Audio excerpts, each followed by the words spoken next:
Was I wrong for what I did? For disappearing without a trace, leaving my entire family to walk into an empty house, a life stripped bare. They called me a burden, laughed at my existence behind my back, and thought I was too stupid or too dependent to ever figure it out.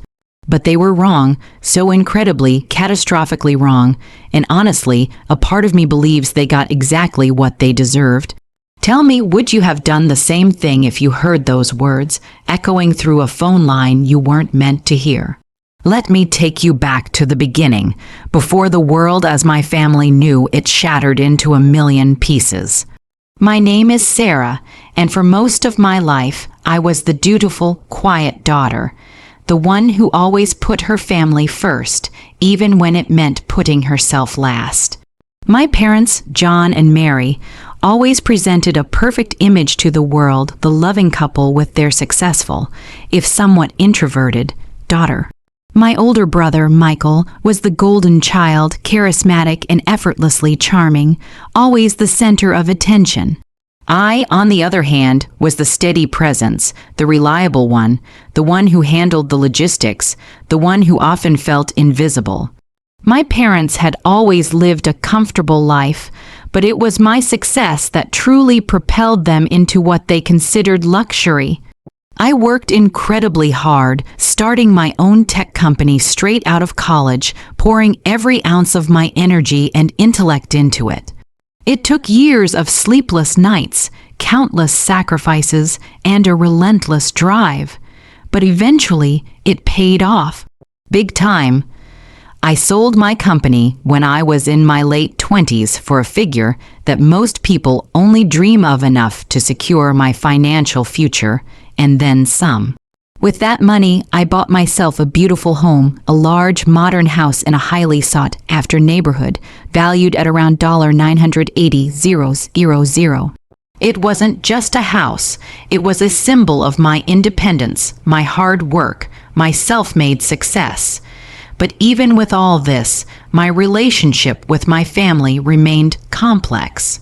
My parents, particularly my mother, had a way of making me feel perpetually indebted to them, even for the most mundane things.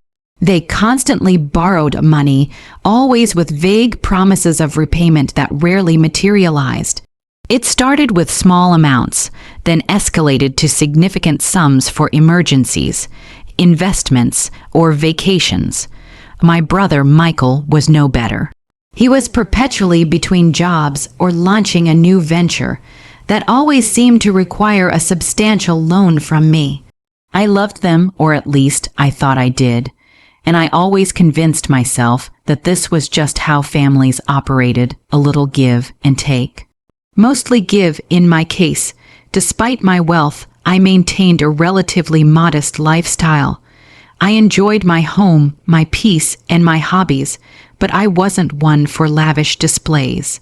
My parents, however, saw my success as an opportunity to upgrade their own lives. They moved into a larger, more expensive house, relying on my financial support to maintain their lifestyle. They started taking luxurious European vacations, always inviting me to pay for certain aspects, like their flights or a portion of their accommodation, because it would mean so much to them. And like the good, quiet daughter I was, I always said yes. I rationalized it by telling myself I was helping my family, that they deserved to enjoy life after all their hard work raising me. Deep down, a part of me hoped that by constantly giving, I would finally earn their genuine appreciation, their love without strings attached. One particular instance stands out in my mind, a subtle hint of what was to come, though I was too blind to see it then. My parents wanted to go on a grand tour of Europe, a month-long trip covering France, Italy, and Greece. They outlined their budget, which conveniently excluded the cost of business, class flights, and several five-star hotel stays. My mother called me, her voice dripping with wistful longing. "Oh, Sarah, it would be a dream, but it's just so expensive. If only we could afford the comfort for such a long journey." I, of course, offered to pay for their business class tickets, and upgraded a few of their hotel rooms.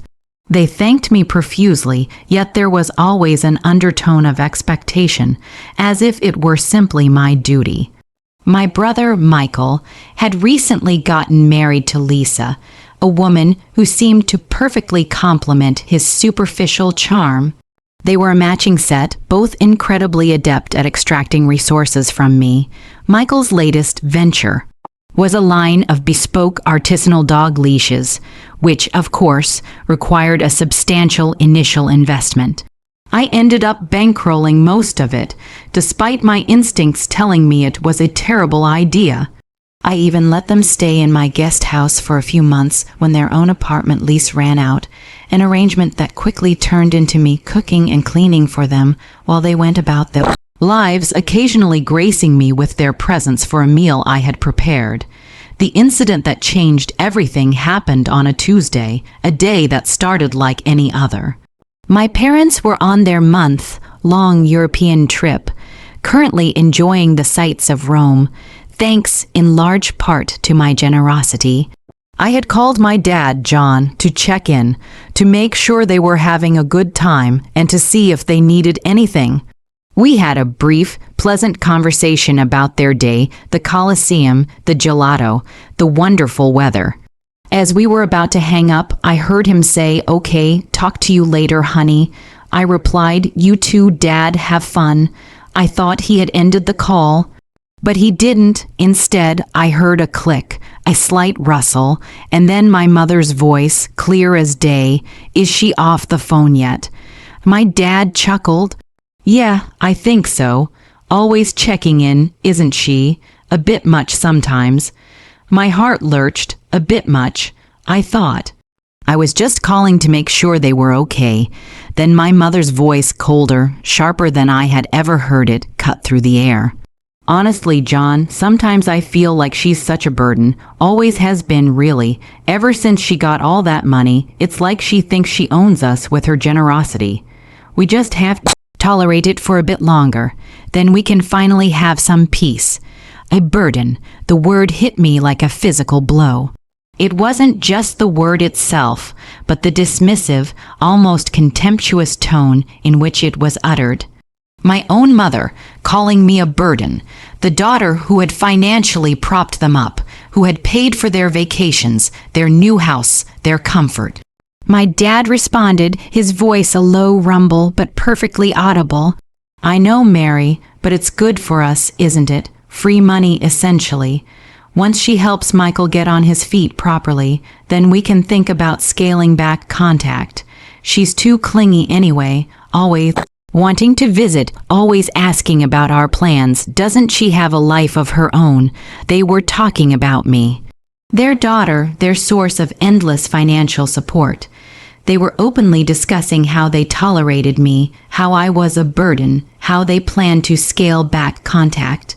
Once they had fully exploited my resources to help Michael, the sting of betrayal was immense, overwhelming. I stood there, phone pressed to my ear, rooted to the spot, listening to the casual cruelty of their words, the utter lack of genuine affection or gratitude.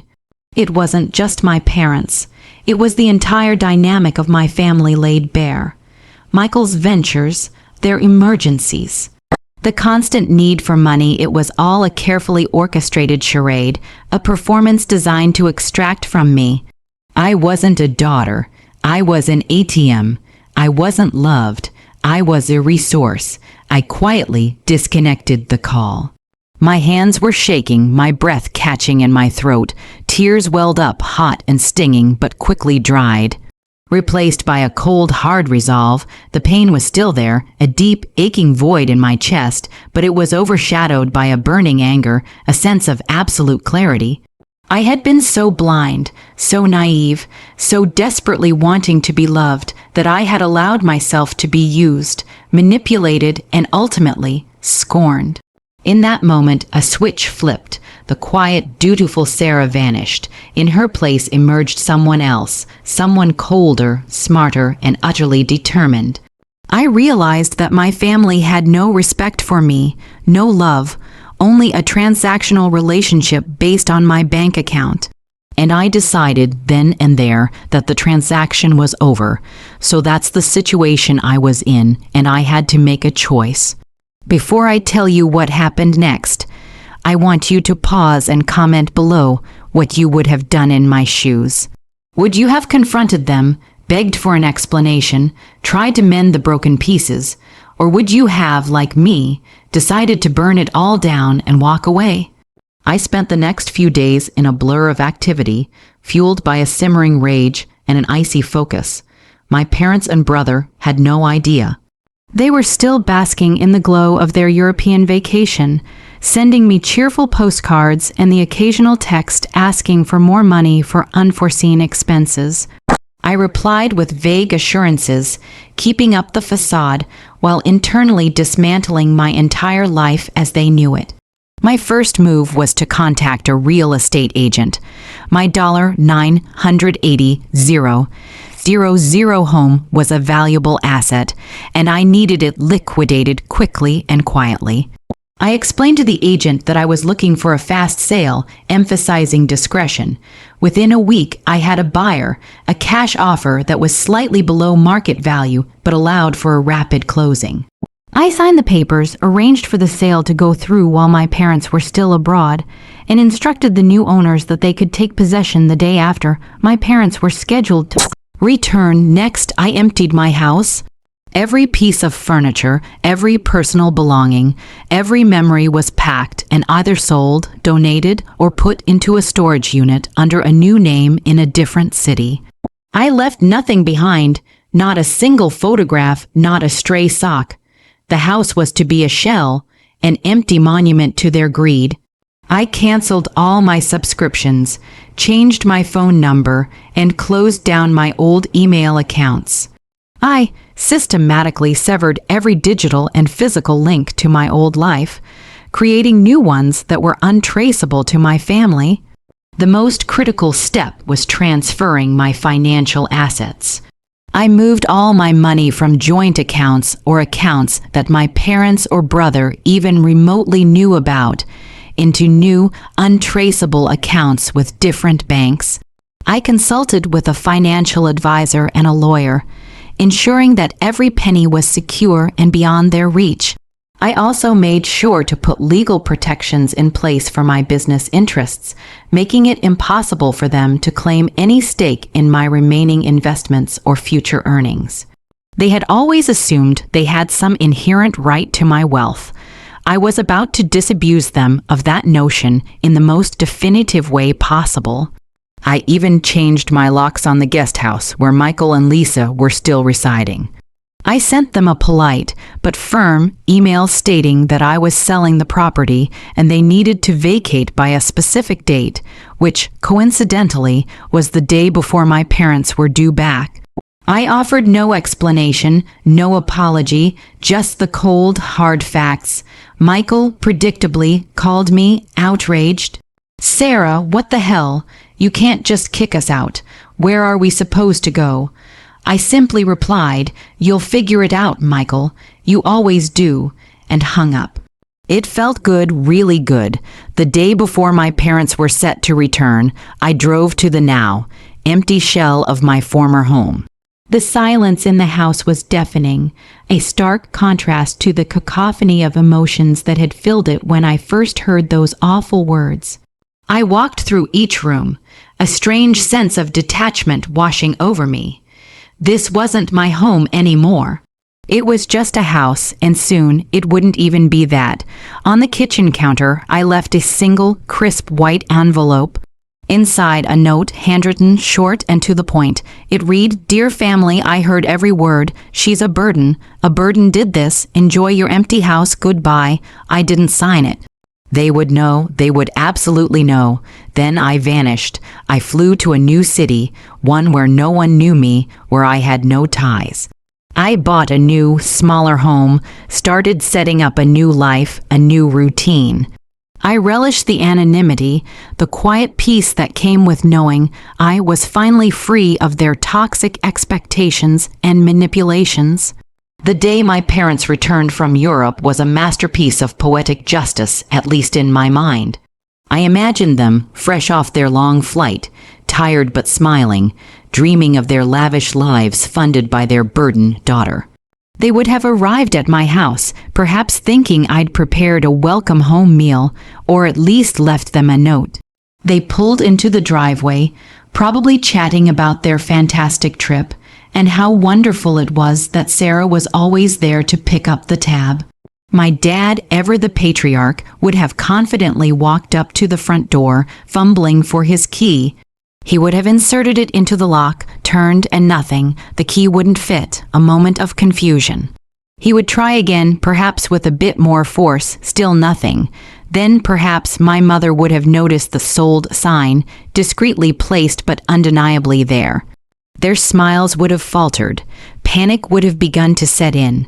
They would have tried the doorbell, pounded on the door, perhaps even called my old number, only to find it disconnected. Eventually, they would have found the notice from the real estate agent, or perhaps a neighbor would have informed them. The house was sold to someone else. The realization would have dawned on them, slowly at first, then with crushing force. Their meal ticket, their ATM, their burden was gone. And so was their access to the life they had become so accustomed to. They would have probably gone to Michael's house, my guest house, only to find him, and Lisa also locked out, scrambling to find new accommodation.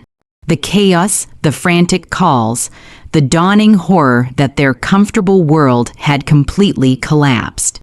I imagined the moment they found my note, the envelope, crisp and white, sitting on the empty kitchen counter of what was once my home. My father, perhaps ripping it open, expecting an explanation, an apology, and then reading those words. I heard every word. She's a burden. A burden did this. Enjoy your empty house. Goodbye. The blood draining from their faces. The dawning horror turning into cold, hard realization. The understanding that I had not just vanished, but I had orchestrated their downfall, precisely and deliberately. I never heard from them again directly, of course. I made sure of that. But through a mutual acquaintance who was still loosely connected to my old life, I heard snippets. The frantic phone calls to lawyers, trying to find some legal loophole to reclaim what they felt was theirs. The desperate attempts to locate me, to understand what had happened, the bitter recriminations between my parents and Michael, blaming each other for their collective loss, the shame and humiliation they faced among their social circle, who quickly realized that their lavish lifestyle had been propped up by me. Michael's dog leash business predictably failed spectacularly without my funding. My parents had to sell their new, expensive house and downsize significantly, living a far more modest life than they had grown accustomed to. They were no longer the envy of their friends. They were a cautionary tale, and me, I found peace, a quiet, fulfilling life in my new city. I continued to work on new projects, building new connections, but this time on my own terms. I learned the hard way that true family isn't about blood. It's about respect, love, and genuine care.